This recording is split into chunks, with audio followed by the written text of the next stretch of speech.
جس میں رب کریم نے مومنوں سے براہ راست بات کی ہے، مسلمانوں سے براہ راست بات کی ہے، اور فرمایا یا ایھا الذین آمنو، اے ایمان والو۔ وہ ہم نے انشاءاللہ سیریز کو لے کے چلنا ہے، اور ہم نے اس بیان کا یا اس ٹاپک کا نام رکھا ہے قرآن کی باتیں۔ تو پہلی آیت ہم کور کر چکے تھے جس میں نبی پاک علیہ الصلوۃ والسلام کی شان بڑے شاندار انداز میں، سورہ بقرہ کی وہ آیت تھی جس میں ہمیں یہ بتایا گیا تھا کہ اے ایمان والو، پیارے آقا سے بات کیسے کرنی ہے، ان کو راعنا نہیں کہنا، ان کو انظرنا کہنا ہے۔ آج جو ہم نے آیت پڑھنی ہے قرآن پاک کی، جس آیت کو سمجھنا ہے، یہ بھی قرآن پاک کی سورہ بقرہ کی آیت ہے، پارہ نمبر 2 ہے اور آیت نمبر 153 ہے۔ بیوٹیفل آیت and so many good lessons from that آیت۔ اب وہ آیت کون سی ہے؟ بسم اللہ الرحمن الرحیم، یا ایھا الذین آمنوا استعینوا بالصبر والصلاۃ ان اللہ مع الصابرین۔ ترجمہ اس کا کیا ہے؟ اے ایمان والو، صبر اور نماز سے مدد مانگو، بے شک اللہ صابروں کے ساتھ ہے۔ اب یہاں بہت خوبصورت باتیں ہمیں سیکھنی ہیں کہ صبر اور نماز سے مدد مانگو۔ قرآن ہمیں راستہ بتا رہا ہے کہ آپ کو ہیلپ چاہیے تو صبر اور نماز کے ذریعے آپ نے ہیلپ لینی ہے۔ اب اس کا مطلب یہ ہوا کہ عبادات کی ادائیگی، گناہوں سے رکنے اور نفسانی خواہشات پورا نہ کرنے پر صبر کیا جائے۔ اور نماز چونکہ تمام عبادات کی اصل ہے، اہل ایمان کی معراج ہے، اللہ اور بندے کے درمیان ایک بیوٹیفل کانٹیکٹ ہے، تو اس لیے اس سے بھی مدد طلب کرنے کا حکم دیا گیا ہے۔ یہ بھی یاد رہے کہ بدن پر باطنی اعمال میں سب سے سخت صبر ہے اور ظاہری اعمال میں سب سے مشکل نماز ہے۔ یہ بڑی اہم بات ہے۔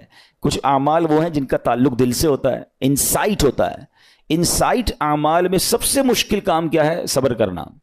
اور ظاہری عبادتوں میں، جسمانی عبادتوں میں سب سے مشکل کام کیا ہے؟ نماز پڑھنا۔ تو یہ دو اہم کام دیے گئے کہ صبر اور نماز سے مدد چاہو۔ اچھا، اب ہم دیکھتے ہیں کہ صبر اور نماز سے مدد ملتی کیسے ہے، اور سرکار دو عالم صلی اللہ تعالی علیہ وسلم کا اس میں کیا معمول تھا، آپ ذرا سنیے گا۔ اب نبی پاک علیہ الصلوۃ والسلام کا یہی معمول تھا۔ حضرت حذیفہ رضی اللہ تعالیٰ عنہ فرماتے ہیں، نبی کریم علیہ الصلوۃ والسلام کو جب کوئی سخت مہم پیش آتی تو آپ علیہ الصلوۃ والسلام نماز میں مشغول ہو جاتے۔ جب میں خود اس آیت کی کچھ دنوں پہلے تیاری کر رہا تھا تو بڑا ایک نیا، کہتے ہیں نا، نیا باب آنکھوں کے سامنے کھلا کہ یقیناً جب ہم پرابلم میں آتے ہیں ہم دعا بھی کرتے ہیں، ہم لوگوں سے بھی کہتے ہیں، مگر کیا ڈائریکٹلی ہم نماز کی طرف جاتے ہیں؟ حالانکہ قرآن نے ہمیں پرابلمز کا سولوشن کیا دیا ہے کہ صبر اور نماز سے مدد چاہو۔ اب آگے چلیں، حضرت عمر فاروق کا بھی یہی عمل تھا کہ کوئی مشکل درپیش آتی تو آپ رضی اللہ تعالیٰ کو، اگر کبھی اسلامی فوجوں کے آنے میں تاخیر پتہ چلتی، یعنی آپ چونکہ جنگوں کے لیے فوجوں کو روانہ کرتے تھے، بہت شاندار اسٹریٹجک پلانر تھے، تو اب فوج گئی اور ایکسپیکٹیشن یہ تھی کہ فلاں ٹائم کو واپس آ جائے گی۔ اس زمانے میں ٹیلی فون تو تھا نہیں، انٹرنیٹ تو تھا نہیں کہ لوکیشن شیئر ہو جائے گی یا کال آ جائے گی کہ سر ہم یہاں رکے ہوئے ہیں۔ اب ٹائم ہو جاتا اور فوج واپس نہ آتی نا، تو آپ اب اس کو کیا کرتے کہ اب پتہ تو نہیں کیا ہوا، ان کے ساتھ خیریت سے آ جائیں، تو آپ نماز میں مشغول ہو جاتے، نماز کے لیے کھڑے ہو جاتے۔ اب کیا ہمارے ساتھ کبھی ایسا ہوتا ہے کہ ہمارا بچہ کہیں گیا ہے، اس کی خبر نہیں آ رہی، یا کوئی چیز ہماری آنی ہے ابھی تک پہنچی نہیں ہے، یا کوئی اچھی نیوز نہیں آ رہی ہے، تو ہم کیا اس کے لیے نماز کی طرف جاتے ہیں؟ یہ نبی پاک کا ہمیشہ معمول رہا۔ حضرت عبداللہ بن محمد حنفیہ رحمۃ اللہ تعالی علیہ فرماتے ہیں کہ میں اور میرے والد ایک انصاری رشتہ دار کے پاس عیادت کرنے گئے۔ جب نماز کا وقت ہوا تو انہوں نے اپنے اہل خانہ میں سے کسی کو پکارا کہ اے لڑکی، وضو کا پانی لے آؤ اور ہمارے لیے نماز میں راحت پہنچاؤ، نماز پڑھ کر میں راحت پاؤں، جلدی سے وضو کا پانی لے آؤ۔ تو کہتے ہیں ہم نے ان انصاری شخصیت کے الفاظ پر بڑا تعجب کیا کہ نماز سے راحت کیسے ملتی ہے؟ تو انہوں نے کہا میں نے نبی پاک علیہ الصلوۃ والسلام کو فرماتے سنا ہے، اے بلال کھڑے ہو اور ہمیں نماز کے ذریعے راحت پہنچاؤ۔ And it means نماز is a relaxation for all of us. نماز is the way to solve your problem. آپ کو جب کوئی پرابلم آئے نا، آپ اللہ کی بارگاہ میں نماز کے لیے کھڑے ہو جائیں۔ مکروہ وقت نہیں ہے، آپ نوافل پڑھنا شروع کر دیں۔ آپ دیکھیں نماز ہیلپ کرے گی آپ کی، نماز سے آپ کے لیے راحتیں ہو جائیں گی۔ آپ کی حضرت عبد الرحمن بن عوف کتنے بڑے صحابی ہیں رضی اللہ تعالیٰ، یہ وہ صحابی ہیں کہ جو عشرۂ مبشرہ میں سے بھی ہیں، and he was billionaire on that time۔ سب سے امیر صحابہ میں جو نام آتے ہیں وہ حضرت عثمان غنی اور حضرت عبد الرحمن بن عوف رضی اللہ تعالیٰ کے نام آتے ہیں۔ آپ کا ایک بار بے ہوشی، غشی طاری ہوئی، ٹھیک ہے، انکانشیس ہو گئے آپ، تو آپ کی والدہ نے کیا کیا؟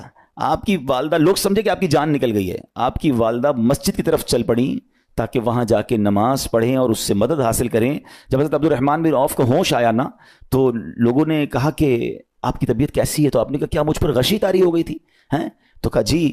تو کہتے ہیں بے شک میری بے ہوشی میں میرے پاس دو فرشتے آئے اور کہنے لگے تم چلتے نہیں کہ ہم تمہیں خدا کی بارگاہ میں لے جائیں؟ اور تمہارے بارے میں فیصلے لیے جائیں.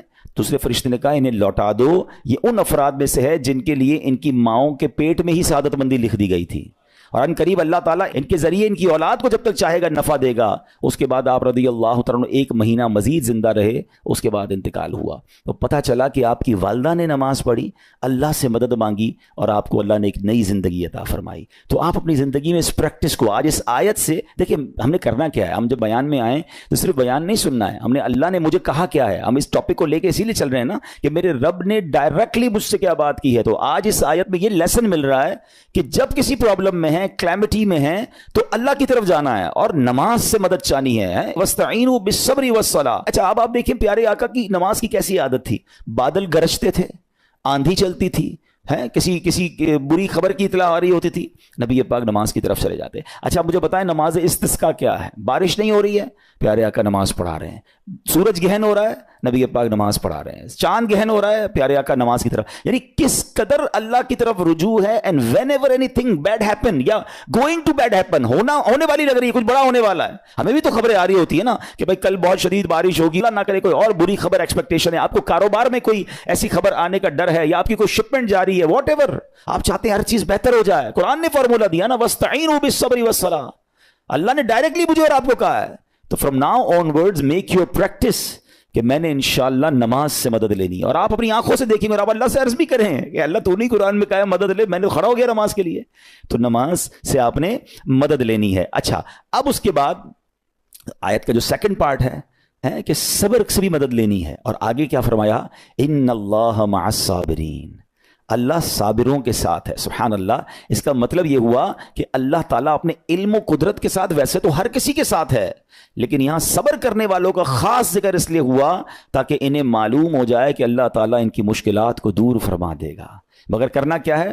صبر کرنا ہے. اچھا اب صبر کے بارے میں 2 باتیں بڑی اہم ہیں کہ صبر نارملی ہم جب بھی صبر کے بارے میں سنتے ہیں تو صبر ہم کہتے ہیں یار تکلیف آئی ہے صبر کرو, یقیناً یہ بھی صبر ہے, مگر صبر کی ایک اور قسم بھی ہے جو اس سے بھی سپیریئر ہے, جو اس سے بھی افضل ہے. اور وہ کیا ہے؟ گناہ کے لیے دل چاہے, حرام کے لیے دل چاہے, نفسانی خواہشات برا کام کروانا چاہ رہی ہیں اور بندہ اس پر صبر کرے. یہ صبر جو ہے نا یہ شریعت کو اور محمود ہے اور بڑا افضل ہے کہ انسان کو جی چاہے کہ فلاں گناہ کرنا ہے مگر وہ اس پر صبر کرے. اور دوسرا صبر وہی ہے جو ہم جانتے ہیں کہ کوئی مصیبت آ جائے, کوئی آفت آ جائے, کوئی ہمارا اللہ نہ کرے کسی سے لڑائی ہو جائے, ہمیں کوئی برا بھلا کہے, ہم اسے معاف کر دیں, صبر کریں. یا جسمانی تکلیف ہے, کاروبار میں پرابلم ہے, ہم اللہ کی رضا پر راضی رہیں. تو یہ 2 قسم کے صبر ہیں. اور جب کوئی بندہ صبر کرتا ہے نا تو قرآن و حدیث اور بزرگان دین کے اقوال سے میں اب اس کو اس کے 10 فائدے بتانا چاہتا ہوں. میں کہتا جاؤں گا, آپ اللہ کے ذکر کی نیت سے سبحان اللہ بھی کہتے رہیں, جنت میں درخت بھی لگاتے رہیں. ٹھیک ہے. اللہ تعالیٰ صبر کرنے والوں کے ساتھ ہے. صبر کرنے والے کو اس کے عمل سے اچھا اجر ملے گا, صبر کرنے والے کو بے حساب اجر ملے گا, صبر کرنے والوں کی جزا دیکھ کر قیامت کے لوگ حسرت کریں گے. صبر کرنے والے رب کریم کی طرف سے درود و ہدایت اور رحمت پاتے ہیں. صبر کرنے والے اللہ کو محبوب ہیں. صبر آدھا ایمان ہے. صبر جنت کے خزانوں میں سے ایک خزانہ ہے. صبر کرنے والے کی خطائیں مٹا دی جاتی ہیں اور صبر ہر بھلائی کی کنجی ہے. اب آتے ہیں ان دونوں صبر کو تھوڑا سا ڈیفائن کرتے ہیں. ایک نفسانی خواہشات, گناہ کا جی چاہتا ہے, کیونکہ نفس ہے نا وہ تو ہر وقت موج مستی چاہتا ہے, وہ تو ہر وقت چاہتا ہے جناب بس یہ بھی کام کر لوں وہ بھی کر لوں. اب مجھے یہ دیکھنا ہے کہ میرا یہ کام اللہ کو راضی کرے گا یا رب کو ناراض کر دے گا. لیکن جو نفسانی خواہشات پر صبر کرتا ہے نا, گناہ سے اپنے آپ کو بچاتا ہے, قرآن کیا کہتا ہے, وَأَمَّا مَنْ خَافَ مَقَامَ رَبِّهِ وَنَهَى النَّفْسَ عَنِ الْهَوَىٰ فَإِنَّ الْجَنَّةَ هِيَ الْمَأْوَىٰ. اور رہا وہ جو اپنے رب کے حضور کھڑے ہونے سے ڈرا اور نفس کو خواہش سے روکا تو بے شک جنت ہی اس کا ٹھکانہ ہے. دل چاہ رہا ہے, شیطان کہہ رہا ہے کر لے, کوئی دیکھنے والا نہیں ہے, علاقہ بھی چینج کر لیا, شہر بھی تبدیل ہو گیا, nobody here to watch you, مگر اللہ دیکھ رہا ہے. اچھا نارملی اگر غور کریں گناہ کرتے کیوں ہیں, جتنے بھی گناہ ہیں, واٹ ایور لسٹ آف گناہ اٹھائیے, کوئی شراب پیتا ہے, کوئی بدکاری کرتا ہے, معاذ اللہ, کوئی جوا کھیلتا ہے, کوئی جناب بے حیائی کرتا ہے, گندی چیزیں دیکھتا ہے یا جھوٹ بولتا ہے, واٹ ایور, ان تمام گناہوں میں تھوڑی سی لذت ہے, ٹیسٹ. ٹھیک ہے, غیبت میں بھی ٹیسٹ ہے, بلکہ کتابوں میں آیا کہ غیبت میں شراب سے بھی زیادہ مزہ ہے, جبھی تو بندہ چھوڑتا نہیں ہے. اچھا لیکن یہ تمام ٹیسٹ میں ایک بڑی اہم بات اب میں کہنے جا رہا ہوں. یہ بزرگ نے بڑی کمال کی 1 لائنر ہمیں دے دیا ہے. وہ کہتے ہیں کبھی بھی لذت کے لیے گناہ مت کرنا, کیونکہ لذت ختم ہو جائے گی, گناہ کا جواب اور پنشمنٹ باقی رہ جائے گی. اب آپ اس فارمولے کو سامنے رکھیں کہ جب بھی ہم گناہ کرتے ہیں فیو منٹس یا فیو آورز کی ایک انجوائمنٹ ہے, آفٹر دیٹ انجوائمنٹ ختم, مگر اس کا جواب باقی ہے, عذاب باقی ہے, اللہ نہ کرے اللہ ناراض ہوا تو پنشمنٹ باقی ہے. تو کیا فرمایا, انجوائمنٹ کے لیے گناہ مت کرنا, انجوائمنٹ ختم ہو جائے گی, عذاب باقی رہ جائے گا. اور اگلا سینٹنس کتنا خوبصورت ہے, فرماتے کبھی بھی تکلیف کی وجہ سے نیکی مت چھوڑنا, تکلیف ختم ہو جائے گی, اجر باقی رہ جائے گا. اب مثال دیتا ہوں, اس کی 2-3 ایگزامپل سمجھیے. گناہ کی ایگزامپل تو آپ سمجھ گئے کہ کوئی بھی تھوڑی دیر کا گناہ کرتا ہے, لذت پاتا ہے, وہ گناہ ختم, عذاب باقی. اب نیکی میں کیا ہوتا ہے, فجر کے لیے اٹھنا, نیند آ رہی ہے, دل نہیں چاہ رہا, آپ اٹھے, آپ نے وضو کیا, فجر پڑھا, وہ اٹھنے کی تکلیف تو ختم ہو گئی نا, واپس سونا ہے تو سو جائیے, مگر فجر کا اجر اور ثواب باقی رہ گیا ہے. رمضان کے روزے ڈیفیکلٹ ہیں, لیکن افطار کے بعد تکلیف ختم ہو جاتی ہے, ہم کھاتے پیتے ہیں, موج کرتے ہیں, مگر ثواب باقی رہ جاتا ہے. کبھی کبھی آپ کو کوئی مسجد میں بلاتا ہے, یار چلو بھائی بیان ہو رہا ہے, اجتماع ہو رہا ہے, کوئی نیکی کی بات ہو رہی ہے, نہیں یار دل نہیں چاہ رہا, آپ آ گئے, آدھے 1 گھنٹہ بیٹھے, پھر چلے گئے, وہ آپ کا جو ٹینشن تھا یا پریشر تھا وہ ختم ہو گیا, مگر ثواب باقی رہ گیا. تو اب اس فارمولے کو یاد رکھیے گا, جب بھی گناہ آپ کی طرف آئے نا, آپ سوچیں کتنی دیر کا فائدہ ہے, 1 گھنٹہ دوستوں کے ساتھ بیٹھوں گا, بری باتیں کروں گا, 2 گھنٹے فلم دیکھوں گا, 2 ڈھائی 3 گھنٹے, بس اس کے بعد جواب تو باقی ہے نا, قیامت تک اللہ کو جواب دینا پڑے گا. نہیں یار مجھے انجوائمنٹ کے لیے گناہ نہیں کرنا ہے. اور جب کوئی نیکی کا کام آئے اور آپ کو لگے یار دل نہیں چاہ رہا, مزہ نہیں آ رہا, بوریت ہوگی, چھوڑنا یار, تو بندہ سوچے کتنی دیر کی نیکی ہے, آدھے گھنٹے کی, 1 گھنٹے کی, بس 2 گھنٹے کی, اور ثواب باقی رہ جائے گا. Let's do it. اگر یہ بات سمجھ آ گئی نا آپ کو, تو انشاءاللہ دیکھیے گا گناہ سے بچنا اور نیکیاں کرنا آسان ہو جائے گا. تو اب کیا فرمایا قرآن نے کہ جس نے اپنے نفس کو روکا, کیا خوبصورت آیت ہے, وَأَمَّا مَنْ خَافَ مَقَامَ رَبِّهِ وَنَهَى النَّفْسَ عَنِ الْهَوَىٰ, اور رہا وہ جو اپنے رب کے حضور کھڑے ہونے سے ڈرا اور نفس کو خواہش سے روکا, تو بے شک جنت ہی اس کا ٹھکانہ ہے. اور ایک اور جگہ کمال سے فرمایا, وَلِمَنْ خَافَ مَقَامَ رَبِّهِ جَنَّتَانِ, مبارک ہو ان کو جو اللہ سے ڈرتے ہیں نا, صبر کرتے ہیں, گناہ نہیں کرتے, رک جاتے ہیں. قرآن کہتا ہے جو اپنے رب کے حضور کھڑے ہونے سے ڈرے اس کے لیے 2 جنتیں ہیں, 1 نہیں 2 جنتیں ہیں. سورہ رحمان کی آیت ہے.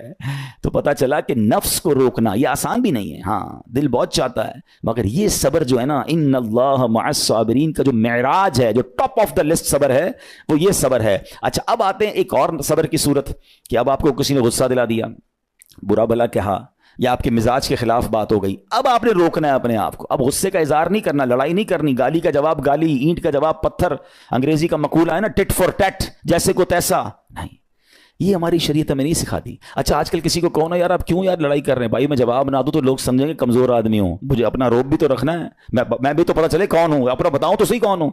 سچی بات پتہ ہے کیا ہے, جو ٹٹ فور ٹیٹ کرتا ہے, گالی کا جواب گالی سے دیتا ہے نا, وہ واقعی بتا دیتا ہے وہ کون ہے, وہ اپنا تعارف کروا رہا ہوتا ہے کہ یہ بھی ایسا ہے, میں بھی ویسا ہی ہوں. او بھائی. اچھا پھر ایک اور عجیب جملہ بڑا مشہور ہے آج کل, جناب ہم شریف کے ساتھ شریف ہیں, ہم بدماش کے ساتھ بدماش ہیں. مجھے آج تک سمجھ نہیں آئی یہ کون سا بٹن لگا ہوا ہے آپ کے اندر کہ شریف کے ساتھ آپ شریف ہو جاتے ہیں, بدماش آتا تو آپ بھی بدماش ہو جاتے ہیں. جناب والا, شریف آدمی شریف کے ساتھ بھی شریف ہوتا ہے, بدماش کے ساتھ بھی شریف ہوتا ہے. جب بھی تو وہ غلط آدمی اچھا ہوگا نا. نبی پاک علیہ الصلوۃ والسلام نے گالیاں سن کر دعائیں دی ہیں, پتھر برسانے والوں کو بھی دعائیں دی ہیں, مگر ہم تو تیار ہی رہتے ہیں یار میں بتاؤں گا اس کو میں کون ہوں, ایک گالی دی ہے میں اس کے ساتھ پشتوں کو گالیاں دوں گا. تو پھر آپ بھی ویسے ہی ہو گئے نا جناب. حدیث پاک کیا ہے, ہو از مور اسٹرانگر, ہو از مور پاورفل. اللہ کے حبیب علیہ الصلوۃ والسلام فرماتے ہیں کہ بہادر وہ نہیں, یہ بخاری شریف کی حدیث ہے, بہادر وہ نہیں جو پہلوان اور دوسرے کو پچھاڑ دے, بلکہ بہادر وہ ہے جو غصے کے وقت اپنے آپ کو قابو میں رکھے. اصل بہادری یہ ہے. تو اگر آپ نے واقعی صبر سے مدد لینی ہے, ان اللہ مع الصابرین کا مجدہ لینا ہے, تو بدلے نہیں لینا ہے, معاف کرنا ہے. ذرا مل کر میرے ساتھ شب قدر کی دعا دہرائیے گا, اللہم انک عفو کریم تحب العفو فاعف عنی, اللہم انک عفو کریم تحب العفو فاعف عنی, اللہم انک عفو کریم تحب العفو فاعف عنی. واٹ از دا میننگ, اس دعا کا معنی کیا ہے؟ اللہم انک عفو, اے اللہ تو معاف کرنے والا ہے, تحب العفو, معافی کو پسند کرتا ہے, فاعف عنی, اللہ مجھے بھی معاف کر دے. ہم کیا کہہ رہے ہیں اللہ سے, اللہ مجھے معاف کر دے اور میرے سارے اگلے پچھلے گناہ معاف کر دے.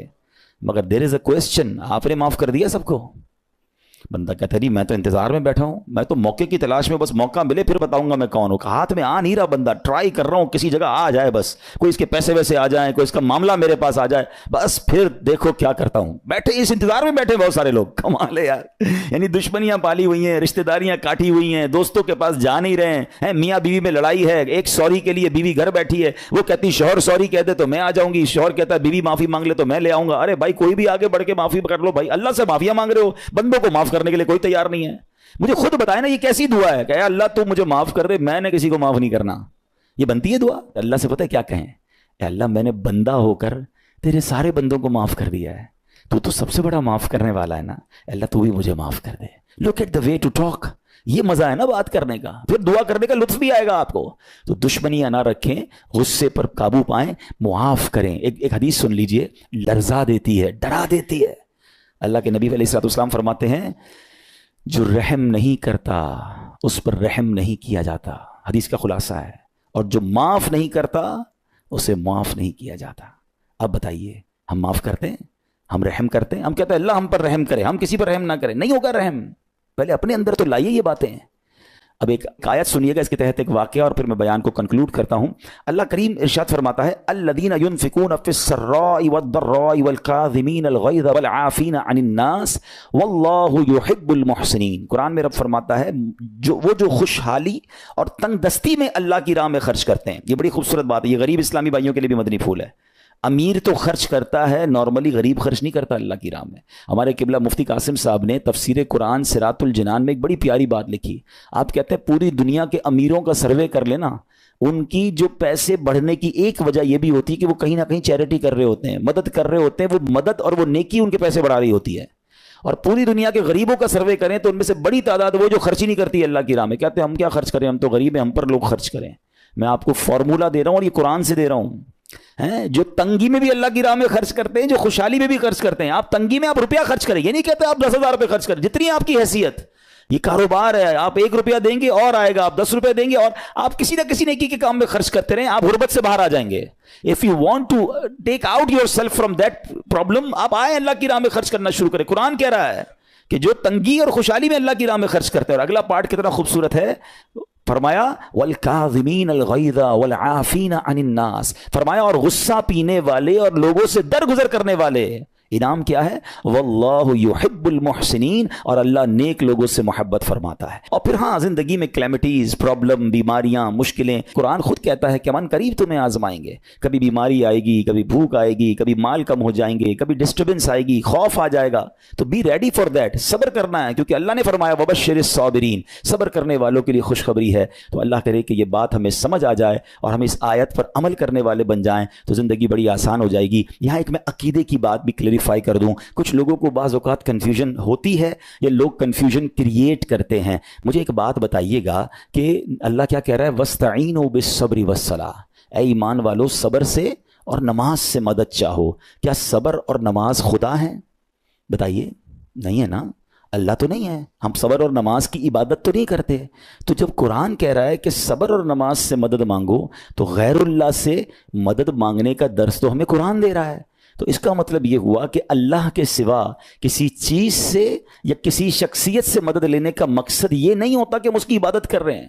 اگر آج کے دور میں کوئی اللہ کے نبی سے کہتا ہے کہ یا رسول اللہ انظر حالنا, یا بھر دو جولی میری یا رسول اللہ, تو یہاں کوئی شرک کی بات نہیں ہے. کیوں کہ یہاں یہ نیت نہیں ہے کہ ہم ان کو خدا مان رہے ہیں, یا یہ بھی نیت نہیں ہے. ایک بات, ایک عقیدہ کلیئر کر دیتا ہوں. پوری دنیا میں عاشقان رسول کا یہی عقیدہ ہے کہ کوئی نبی, کوئی صحابی, کوئی ولی اپنی طرف سے کسی کو کچھ نہیں دے سکتا. وہ سب رب کے محتاج ہیں, اللہ کسی کا محتاج نہیں ہے. جو اللہ کا ہے وہ اس کا اپنا ہے. ہاں اللہ نے اپنے مخصوص بندوں کو کچھ عطائیں کی ہوئی ہیں, کچھ پاورز دیے ہوئے ہیں, وہ اللہ کی عطا سے اگر کسی کو تقسیم کرتے ہیں تو اس میں کوئی پرابلم نہیں ہے. قرآن کہہ رہا ہے اے ایمان والو صبر اور نماز سے مدد چاہو. یہاں ایک اور بات سمجھنی ہے. دنیاوی طور پہ بھی کیا ہوتا ہے کہ آپ کسی باس ہوتا ہے, اپنے کسی مینیجر کو پاور آف اٹارنی دے دیتا ہے کہ یہ تمہارے پاس اس پراپرٹی کا پاور ہے, تمہارے پاس فلاں چیز کا پاور ہے, وہ اس پاور کے بہاف پر وہ کام کر دیتا ہے, مگر کوئی یہ نہیں کہتا کہ he is the owner. Actually he have attorney, he have power of attorney.